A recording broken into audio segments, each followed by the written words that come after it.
Welcome to the Odyssey Sports Fantasy Football Show. I'm Chris Emma, alongside my colleagues Jordan Cohn and Jesse Pantusco. Week 2 of the football season is here, boys, so let's get right to it.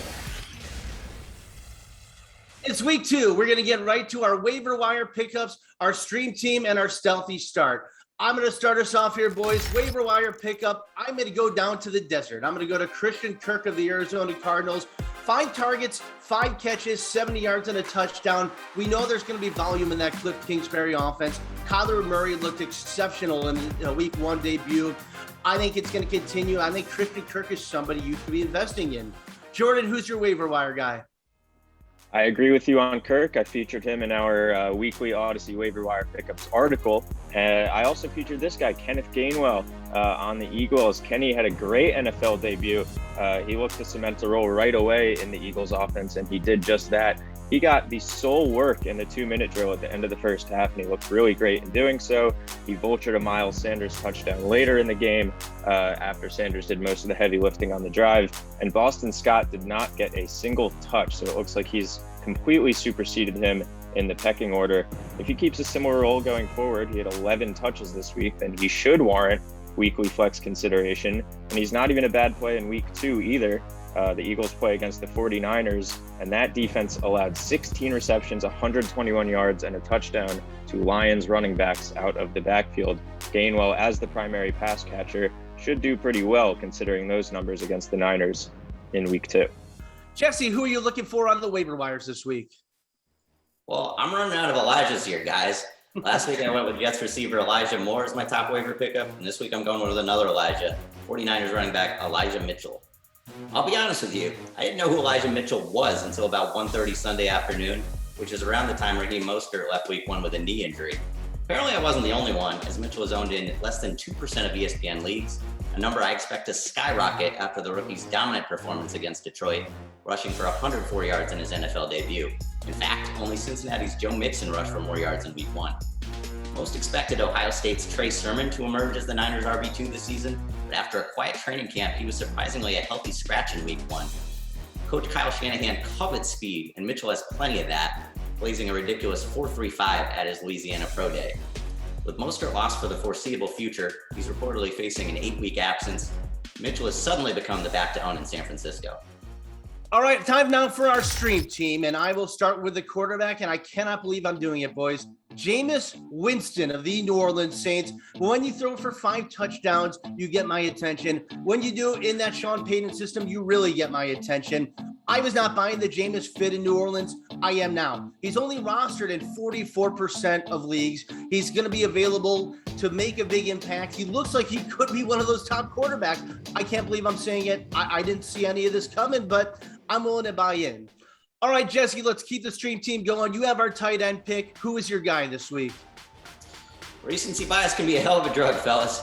While everyone flocks to pick up Juwan Johnson on waivers this week, I'll be streaming his Saints teammate and fellow tight end Adam Trautman against Carolina.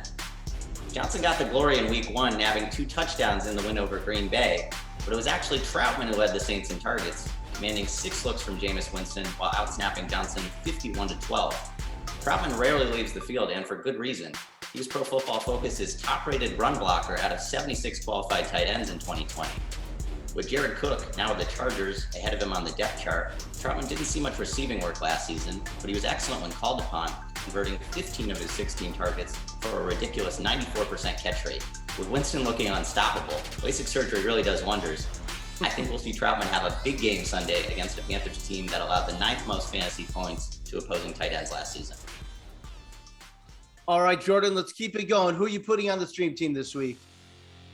You guys are looking to stream 2 Saints. I'm looking to stream the defense that was decimated by those 2 Saints last week. I'm actually going to go with the Packers defense this week, and the reason why, they're playing the Lions.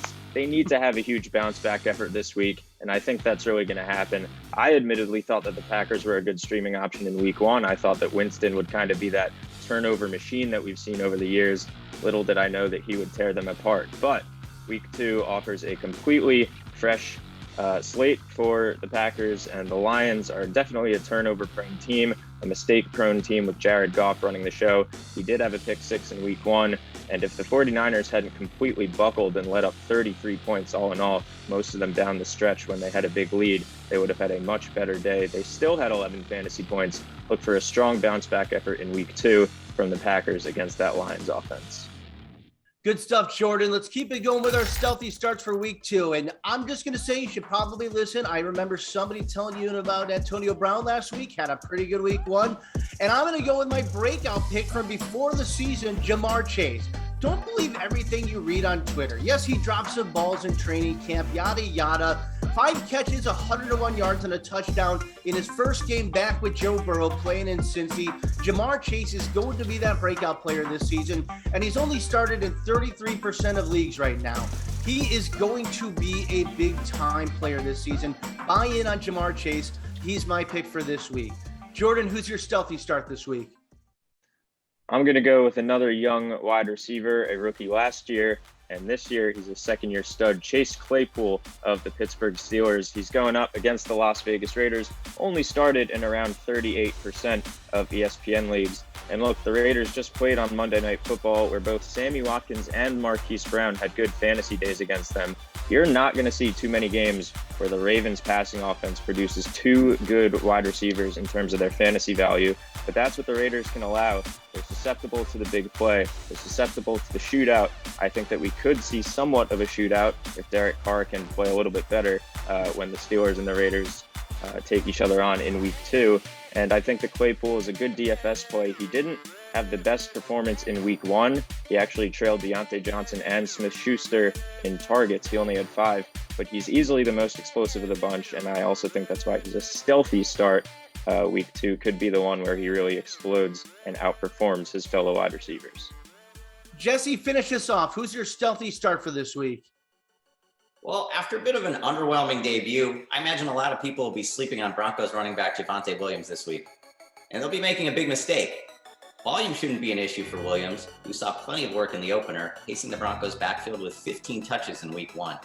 Teammate Melvin Gordon won the yardage battle over Williams, but the bulk of his yards came on a single play. Admittedly, 5 of Williams' carries came with the game in hand in the fourth quarter, though we should see similar usage Sunday against a Jaguars team riding a 16-game losing streak dating back to last season. Denver just lost its top receiver, Jerry Jeudy, to a high ankle sprain, giving them all the more reason to pound the rock against Jacksonville. Only 3 teams, the Falcons, Packers, and Raiders, allowed more rushing yards than the Jaguars in week one.